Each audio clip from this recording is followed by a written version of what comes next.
waa di la fay nuyoo Ousseynou sans limite di bég loolu ci àndandoo bi nga àndandoo ak say naataango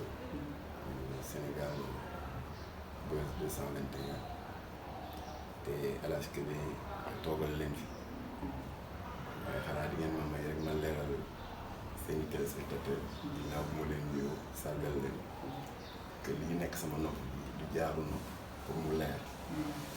waa Dakar Sénégal Buzz xam nga dañu am matériel bu xarañ ci wàllu jumtuwaay yu xarañ yi ñu ko tuddee écouteur AirPod nga xam ne dafa am en même temps micro voilà mooy li ma takk sama nopp balaa ëllëg ñu naan waa Jamra dañuy takk jaarul waaw ginnaaw bu loolu leeree maa ngi am yaakaar ne laaj ak tontu yi ñuy fas yéene seex ak yéen dinañ si jële njëriñ ñu ngi ci plateau bi kazalika mboolem téléspectateur sans limite ak Sénégal Buzz incha allah. waxtaan bi dañ koy ubbee waaye xew-xewu jamono ndax dañuy faral di gis saa yu 15 jours bi ñëwee xale yi dañ ciy faral di génn di ci profité di génn ak seen i xarit léeg-léeg nag moom ay dérive yooyu nag looloo waral ñu déggoon ci juróom-benn ay xale yu góor yoo xamante ni 20 ans de moins la ñu daal di leen di bett ci appartement ci xibaar yi ci am jege na loolu place yu BCEAO bari jamono ji nga waxee ñu ngi ci loxo jot mbir moom naka nga ko jàngatee nga gisee. waaw mbir moomu dañuy dafa am ñaari xeetu tooñ bi ci ne. benn bi ñu ngi pervertir feetu jàmm parce que ku nekk xam na ne 15 août Assomption la ñu ko jaawale ak Assomption boo xam ne de fête la ci calendrier chrétien ñu daal di ko jagleel jëmm ju tedd ji di way ju jigéen Seydina Isa alayhi salaam ñu di ko wax Maria di koo xam ne dafa am posture bu ñu ràññee ci taarixu les deux grandes religions révélées mu di le christianisme et l'islam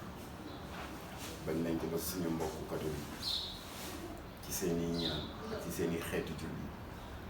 am na ci benn saar bu ñu ko consacré bu ñu tuddee Je vous salue Marie soo wëlbati ko ñëw ci diine l'islam suñu borom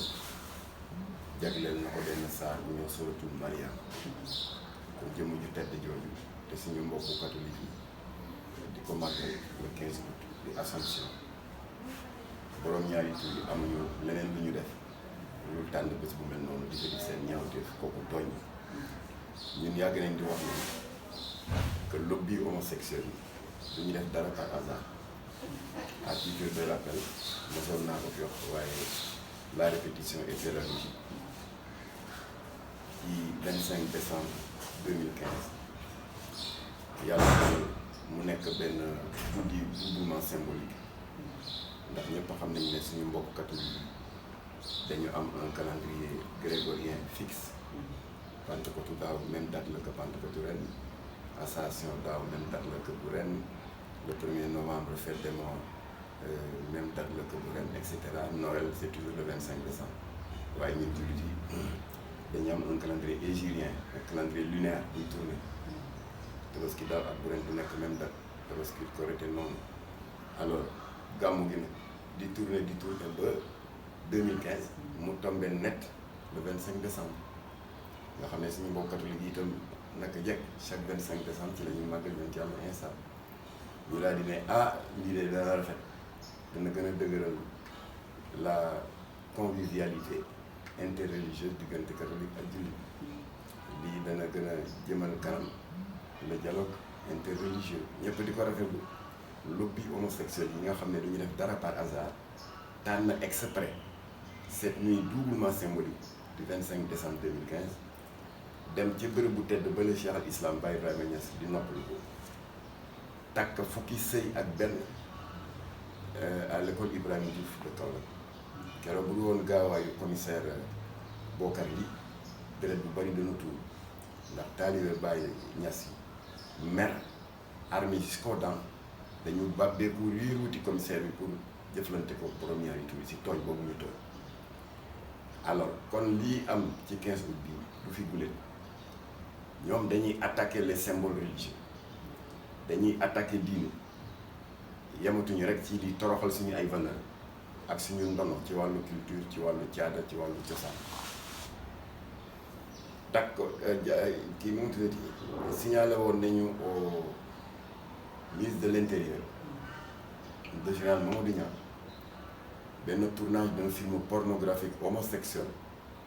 te sa naataango Cheikh Oumar Ndaw des ci enquête bu xaw a xóot jamono yooyu moom moo nekkoon rédacteur en chef journal L'As te léegi moom moo nekk directeur de publication Les Échos alors mu nekk scandale bu rëy dans un cimetière musulman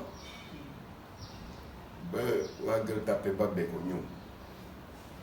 pour leur régler leur compte xale yi ñëw kii cour yu Baye Fall jigéen ñi ñëw kii cour du Dionewar ñu jàppale ñuy ñett parce que ñaari punkalum borom ñaari tur yu tëdd ci benn bàmmeel boo xam ne teggin may wax sax ku fa tëdd ndax ci nitu yàlla la bokk di tourner un film pornographique homosexuel mu am un troisième larron taxaw à 2 ou 3 mètres yore benn caméra haute définition di ko filmer bref bañ leen jàppee ba yóbbu leen commissariat 4e arrondissement bu Médina mais si ëllëg sa ba mu amee des indiscrétions yu presse bi génn ci rapport d'audition bi mais ñëpp a taf seen génne ndax waa ji ba ko comme enquêteur bi ne ni dëkk bi yaatu àll bi ne yàmbala booru géej yaa ngi fi hôtel yi fu leen neex mais pourquoi ngeen ñëw ci fii nga xam ni ñu wàcc liggéey ñoo fi ne di bénéficier de leur repos éternel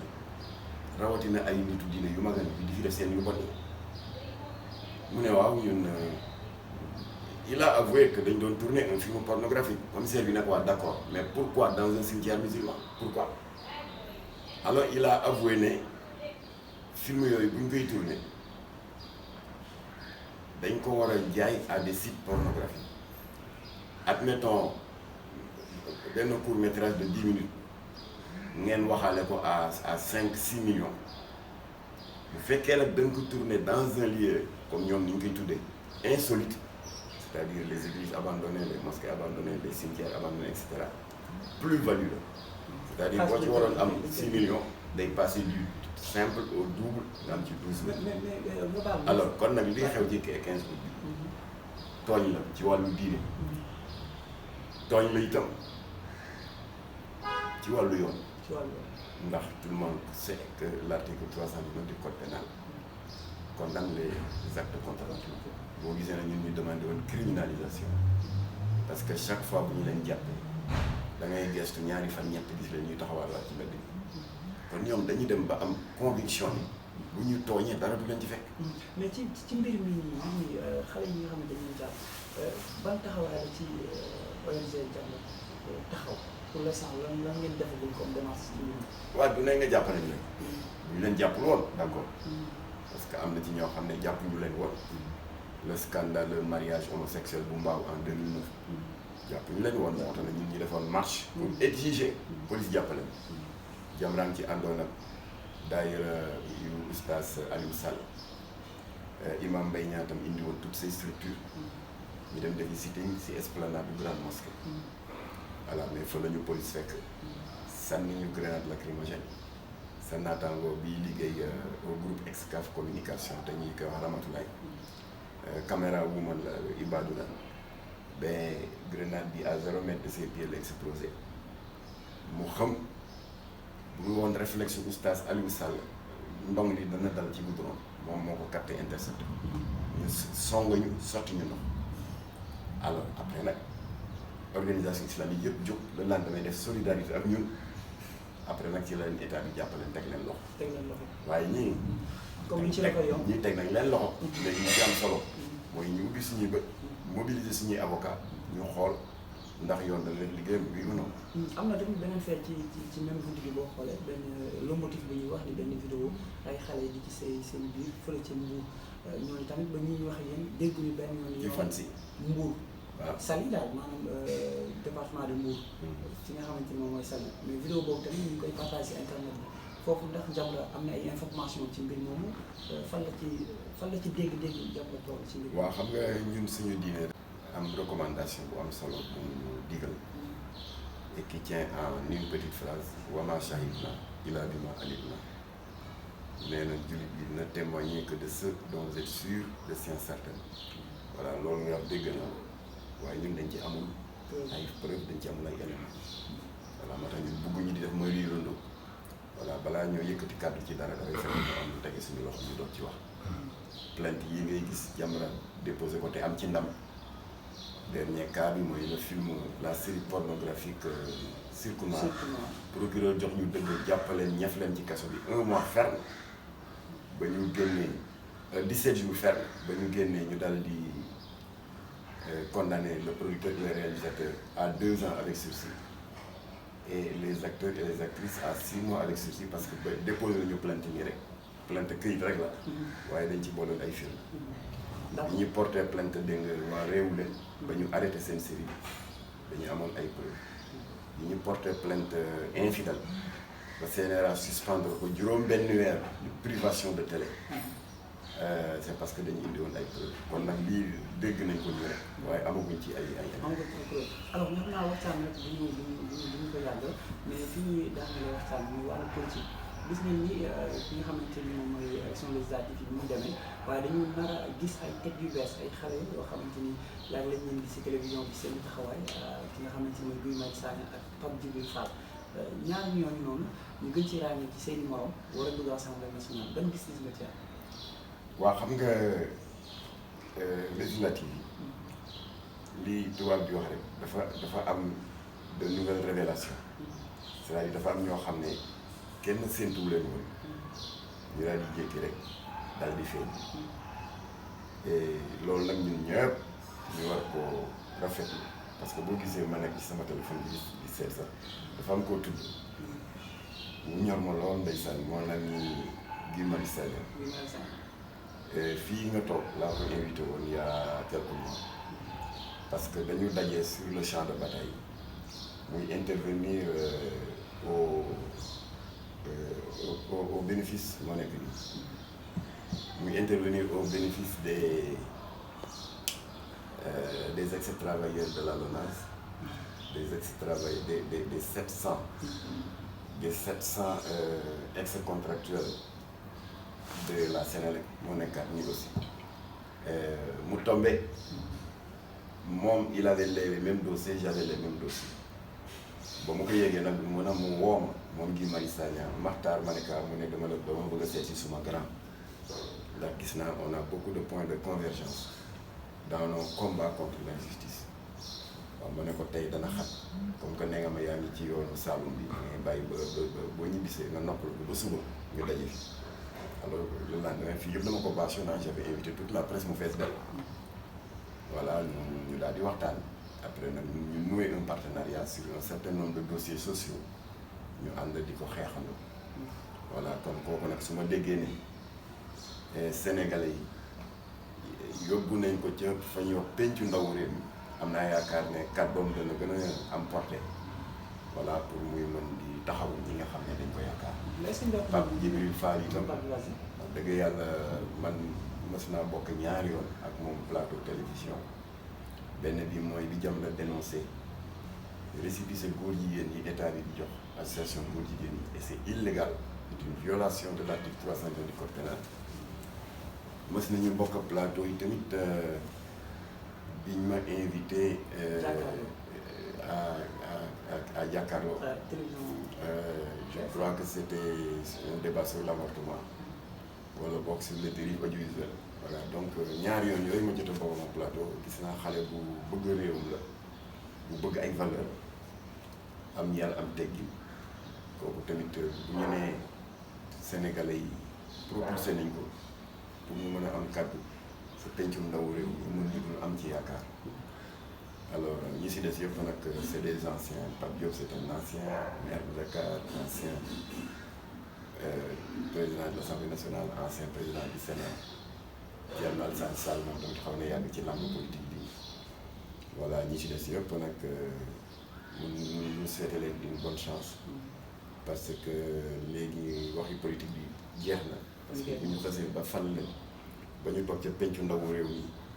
mi ñun Jamra liñ leen di ñaan ñoom ñëpp ku si ne nga simmi sa casquette politicienne teg ko ca biti nga xam ne boo fa toogee waroo fa dem naan maay député Déthié Fall maay député Macky Sall maay député Sonko yooyu nañ ko tegee ne nga xam ne député askan bi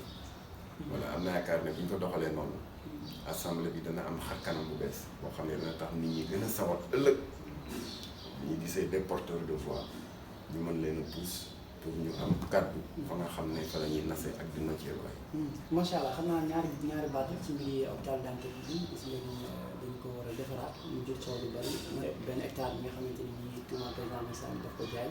donc gis ngeen sax ñoom dañu war a organiser benn marche ñoom syndicat bi nga xamante ni ñu jógee foofu lan nga ci ban gis-gis nga ci am. moom daal quel que soit plan bi état bi am damay jaay nii la ma ci am ma tabaxee ci bii quel que soit yéene ba ñu am dès le départ la ñu am lu ñu manqué le mooy waxtaan ndax ce n'est pas la première fois coow lu mel ni am ci wàllu toxal bërëb wala délocaliser une institution man maa ngi fàttaliku bi ma nekkee stagiaire à l'huilerie Petersen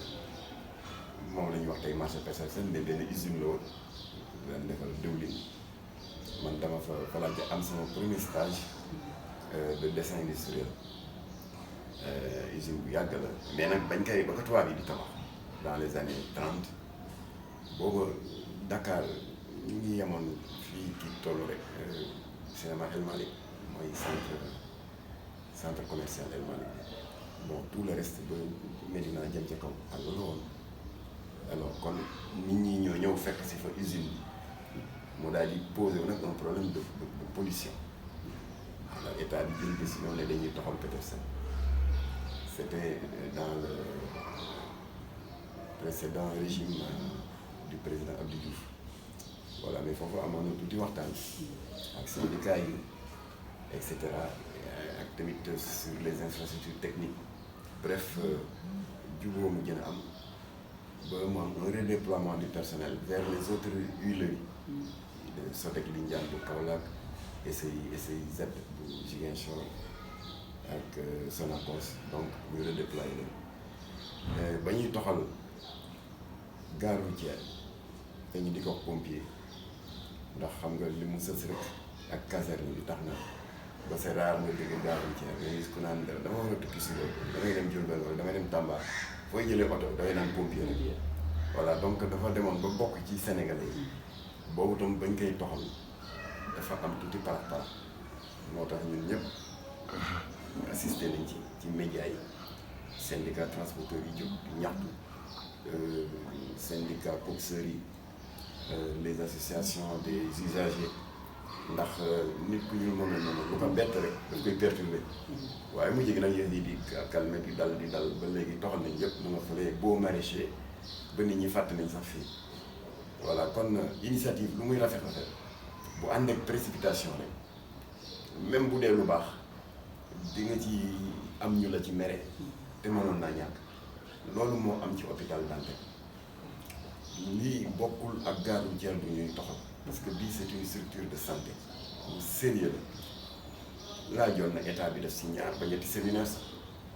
boo xam ne dañuy woo les syndicats de la santé ñoom Mballo Dia Thiam di ay jàmbaar yu bëgg réew mi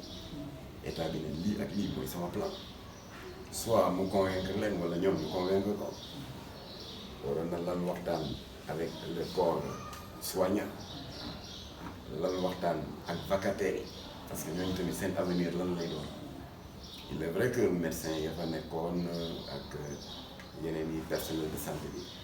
yi doon dépendre ci fonction publique du ñu am problème parce que fonction publique benn numéro de matricule ngay am bu yeboo ñu toxal la fii yóbbu la ministère bi mbaa ñu jëlee la fii yóbbu la direction nangam ce numéro de matricule au niveau du serveur informatique de la DTAI la direction du traitement automatique de l'information benn bi lay doon alors mais un vacataire bu fekkee dañ la daan fay au niveau de la direction administrative et financière bu hôpital Dantec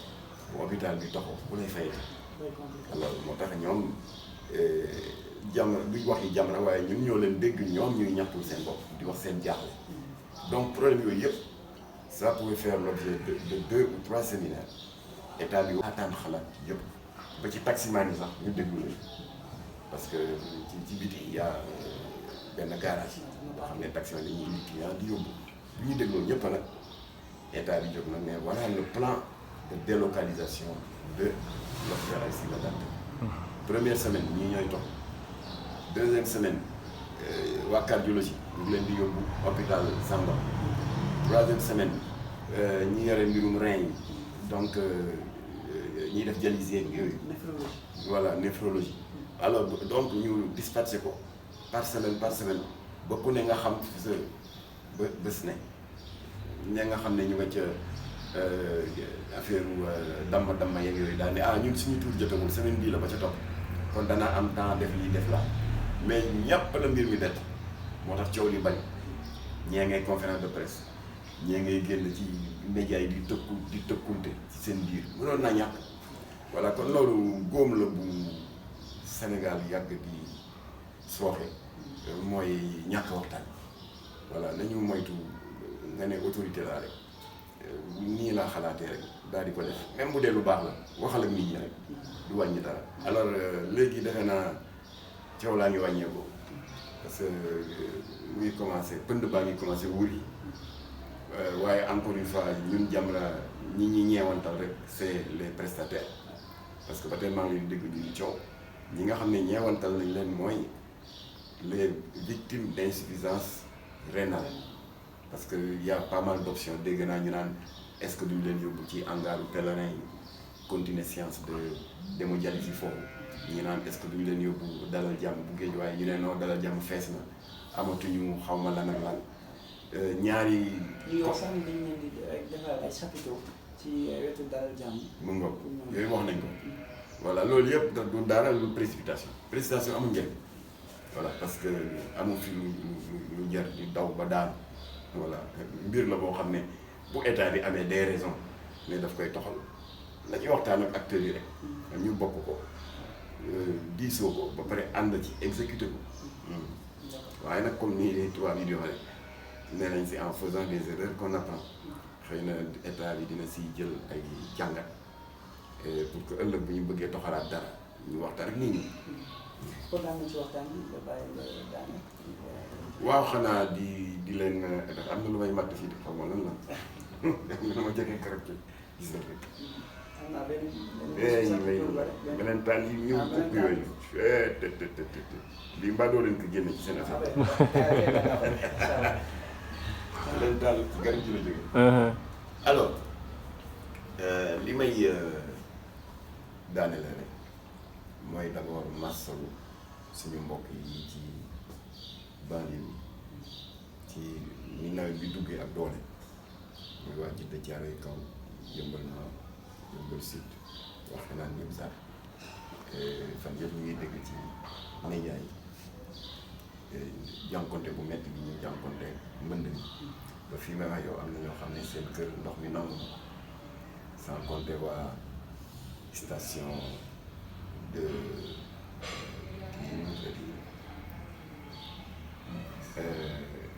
waa cité Bellevue tamit sonn nañu zone de captage maa ngi dégg benn ancien ministre naan ñi leen fa autorisé ñu sanc ñooy responsable yi parce que dañu gàttal tur bi rek ne zone de captage waaye tout dëgg bi c'est zone de captage des eaux pluviales kon foofu yoonu ndox la pour capter ndox la waaw fuy capter ndox na nga jàpp ko sëkk ko tabax ko def ay dëkkuwaay du mën a ñàkk problème am man dara la jox du ma architecte du ma dara waaye dama dégg ancien ministre bi tudd nga ko daal di ko expliquer noonu voilà yooyu tamit war nañ ci mën a jël ay leçons pour ëllëg ñu mën a gérer inondation yi avec beaucoup d'efficacité voilà kon ñooñu la ñuy masu bu baax a baax di ñaan suñu borom nag li des ci nawet bi yàlla na mën a egg ci anam bu sedd guy kenn bañ cee lool bay suñu mbokku baykat yi lañ ci séentu woon ñu am ko te yàlla def rentrée des classes bi di ñëw mu am ci anam bu sedd guy rentrée parlementaire yi parce que bu ñu fàtte ne le 14 septembre bi di ñëw si le 13e législature ñoom ñëpp seen mandat si lay jeex législature bii di ñëw nañuy dugg ci assemblée bi anam bu jekk il est vrai que clé de répartition yi électeurs yi ñoo ko décidé seen bopp mu di jeunes yi nga doon wax léegi Djibril Fall les serviteurs muy bon am na benn taw ba tey baax na bu mu ci découragé parce que tribune la boo xam ne dinañ la gën a mën a dégg Aar Sénégal am na benn taw bokk gis-gis am na benn Wallu am nañ 24 Yewwi am 56 Benno Bokk Yaakaar am 82 ñëpp a jaaxle daa ne waaye fi ñu jëm kenn ci ñoom amul majorité kon kuy jiite assemblée bi coow li ne kur yàlla dogal kenn ci ñi ma tudd léegi ak bokk gis Pape Diop daal di dem dooleel ñi amoon 82 sièges mu di waa Benno Bokk Yaakaar parce que xam nga nombre de sièges à pourvoir yi 165 la voilà pour yoon nangu ne yaa am majorité il faut nga am la moitié plus 1 voilà ndax moitié bi 82,5 la te xam nga 82 députés virgule 5 maanaam 82 députés et demi mënul ne ndax kenn mënul jàpp 82 députés ba pare jël benn député dagg ko ci digg alors moo tax ñu ne 82 plus 1 kon nag majorité absolue bi 83 la kon benn moo leen manqué woon Pape Diop mottali leen léegi ñu daal di am majorité ndax ñëpp a jaaxle ñu woon parce que Sénégal mosul am expérience cohabitation ñëpp a xalaatoon ne dana indi jeexi jaax dëkk bu mel ni France ñoom dund nañ ko ñeenti yoon sans problème parce que cohabitation dëkk bu mu dal du gàcce France a ngi en 86 un socialiste historique bu mel ni François Mitterrand élection législative yu 86 yi ñëw mu am une forte poussée de l'opposition ñu daal di majoritaire il a été obligé en tant que chef d'État en exercice daal di nommer dans l'opposition parlementaire un premier ministre libéral pur et dur mu di Jacques Chirac France dundaat na ko en 93 mais bi yoon Jacques Chirac malin qu'il est dafa pousse Édouard Balladur ne ko comme que man maa ngi waajal sama bopp pour la présidentielle de 95 bi yoon du ma dem yow yaay dem Édouard Balladur nekk un premier ministre libéral di liggéey en partenariat avec un chef d'État socialiste pur et dur di Mitterrand et France dundaat na ko bu yàggul en 97 mais bi yoon fekk na François Mitterrand jóge ci pouvoir bi Jacques Chirac ñëw nekk président de la République la mu tegoon Mitterrand natt boobu dal ko mooy moom dafa ñëw fekk ko une majorité qui lui est favorable une coalition de républicains et de libéraux le lieu mu contenté wu de ça commencé dérouler politique am waaye li ko dal mooy loolu ñoom tubaab yi di naan ci seen proverbe en voulant trop gagner on risque de tout perdre effectivement dafa demander ñu dissoudre il a dissous l'Assemblée nationale daal di organiser des élections législatives anticipées et ironie du sort il a été réduit à sa plus petite expression socialiste jëlaat il a été obligé moom itam libéral pur et dur de faire appel au chef de l'opposition qui est un socialiste historique mu di Lionel Jospin bref du gàcce il y a jamais eu de blocage institutionnel waaye ñun suñu constitution li ci xaw a sooxe rek contrairement ak bu France bon déroulement de la démocratie comme j'ai décidé c'est lui qui a décidé Jamra woo ko mu def ko j'ai décidé de rejoindre le groupe parlementaire qui a une majorité relative donc je vais le rejoindre pour ñu am une majorité absolue voilà kon léegi cette histoire de cohabitation est derrière nous kon ñu ngi jëm nag vers un schéma classique opposition majorité nekk ci assemblée bi kon Jamra ñi leen di ñaan la nouvelle équipe mu di les 83 députés de Benno Bokk Yaakaar les 80 députés de l'intercoalition Yewwi Wallu ak le député de Aar Sénégal Thierno Alassane Sall di ko jàmbaar bu bëgg réew mi ak le député serviteur di Pape Djibril ñi ñuy ñaan ñooñu ñëpp ces 165 députés là ku si xës ba dugg assemblée le 14 ou après le 14 parce qu'ils ont au maximum jusqu'à fin septembre na nga fab sa casquette politicienne tege ko ni ngeen xam ne askan wi ngeen fa toog Jamra ñi ñaan benn bokk yaakaar nag bu ñu foqale bu ñu jël poste yëpp parce que dëgg la xëy na ils ont la haute main pour tànnal seen bopp le président de l'Assemblée nationale mu nekk la deuxième personnalité de l'État waaye bu ñu fàtte ne que président Assemblée nationale dafay am 8 vice-présidents nañuy yaatal opposition bi jox leen ci poste vice-président poste questeur yi tamit nañ ko yaatal les présidents de commission nañ ko yaatal te ñu bàyyi xel yenn commission yi nga xam ne opposition yor ko moo gën pour la crédibilité de l'Assemblée que pouvoir di ko yor parce que président yenn commission yi dañu am une action de contrôle sur l'action gouvernementale kon commission yooyu boo ko joxee opposition dinañ la ñi day amuñu lu ñu nëbb ils veulent la transparence kon yooyu itam nañ ci bàyyi xel et enfin boo leen monter seeni groupe parlementaire voilà s'il le faut ngeen créer des intergroupes si vous voulez comme vous avez créé une intercoalition mais pour l'essentiel ngeen travailler pas pour l'intérêt de vos partis mais pour l'intérêt du Sénégal voilà kon daal loolu mooy dénkaane bi Jamra doon def en toute modestie aux acteurs de la 14e législature ñu leen di ñaanal ndam pas opposition wala majorité mais député wu assemblée nationale yëpp yàlla defal leen ndam ngeen saytu texte yi ak loi yi balaa ngeen koy voté ni ko moom Abdoulaye Sy Dabakh doon waxee ndax ëllëg yéenay jàkkaarloog suñu borom te su boobaa ku nekk dana la laaj la nga fa voté ak la nga fa saxal ci loi te xëy na du jariñu askan wi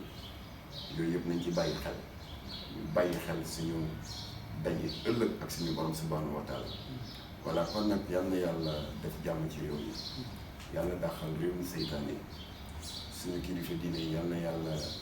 ñoddi seeni fan te toftal ci wér yal na yàlla def jàmm ci réew mi te laqal ñu Sénégal fu yàq yëgul wa salaamu aleykum wa rahmatullah